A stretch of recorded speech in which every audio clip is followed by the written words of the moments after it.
रामेश्वर नामक ज्योतिर्लिंग के आविर्भाव तथा महात्म्य का वर्णन।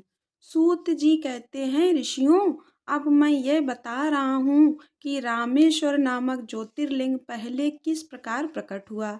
इस प्रसंग को तुम आदर पूर्वक सुनो। भगवान विष्णु के रामावतार में जब रावण सीता जी को हरकर लंका में ले गया, तब शिग्रीव के साथ 18 पद वानर सेना लेकर श्री राम समुद्र तट पर आए। वहां वे विचार करने लगे कि कैसे हम समुद्र को पार करेंगे और किस प्रकार रावण को जीतेंगे। इतने में ही श्री राम को प्यास लगी। उन्होंने जल मांगा और वानर मीठा जल ले आए। श्री राम ने प्रसन्न होकर वह जल ले लिया। तब तक उन्हें स्मरण हो आया कि मैंने अपने स्वामी भगवान शंकर का दर्शन तो किया ही नहीं, फिर यह जल कैसे ग्रहण कर सकता हूँ। ऐसा कहकर उन्होंने उस जल को नहीं पिया। जल रख देने के पश्चात रघुनंदन ने पार्थिव पूजन किया। आवाहन आदि 16 उपचारों को प्रस्तुत करके विधि पूर्वक बड़े प्रेम से शंकर जी की अर्चना की। प्रणाम तथा दिव्य स्तोत्रों द्वारा यत्न पूर्वक शंकर जी को संतुष्ट करके श्री राम ने भक्ति भाव से उनसे प्रार्थना की। श्री राम बोले, उत्तम व्रत का पालन करने वाले मेरे स्वामी देव महेश्वर, आपको मेरी सहायता करनी चाहिए। आपके सहयोग के बिना मेरे कार्य की सिद्धि अत्यंत कठिन है।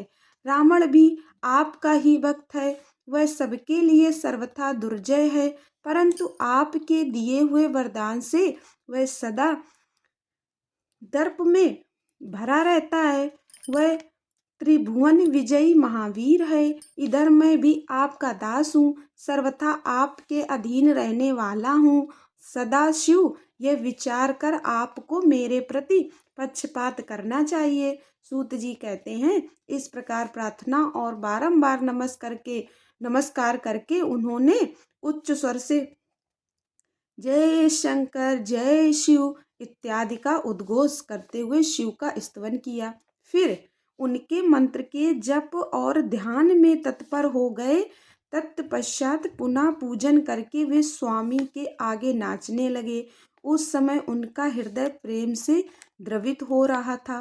फिर उन्होंने शिव के संतोष के लिए गाल बजाकर अव्यक्त शब्द किया। उस समय भगवान शंकर उन पर बहुत प्रसन्न हुए और वे ज्योतिर्मय महेश्वर वामांग भूता पार्वती तथा पार्षद गणों के साथ शास्त्रोक्त निर्मल रूप धारण करके तत्काल वहां प्रकट हो गए। श्री राम की भक्ति से संतुष्ट चित होकर महेश्वर ने उनसे कहा, श्री राम, तुम्हारा कल्याण हो, वर मांगो। उस समय उनका रूप देखकर वहां उपस्थित हुए सब लोग पवित्र हो गए। शिव धर्म परायण श्री राम जी ने स्वयं उनका पूजन किया।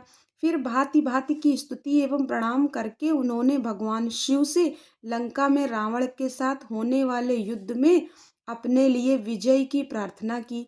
तब राम भक्ति से प्रसन्न हुए महेश्वर ने कहा, महाराज, तुम्हारी जय हो। भगवान शिव के दिए हुए विजय सूचक वर एवं युद्ध की आज्ञा को पाकर श्री राम ने नतमस्तक हो हाथ जोड़कर उनसे पुनः प्रार्थना की।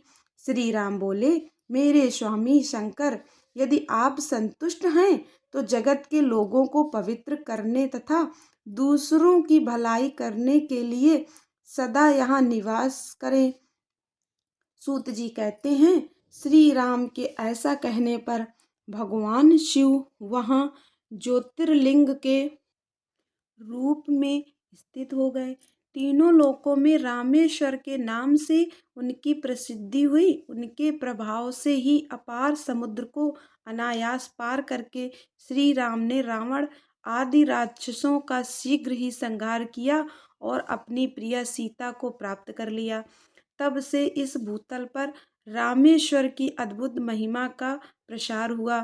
भगवान रामेश्वर सदा भोग और मोक्ष देने वाले तथा भक्तों की इच्छा पूर्ण करने वाले हैं। जो दिव्य गंगा जल से रामेश्वर शिव को भक्ति पूर्वक स्नान कराता है, एवं जीवन मुक्ति ही है।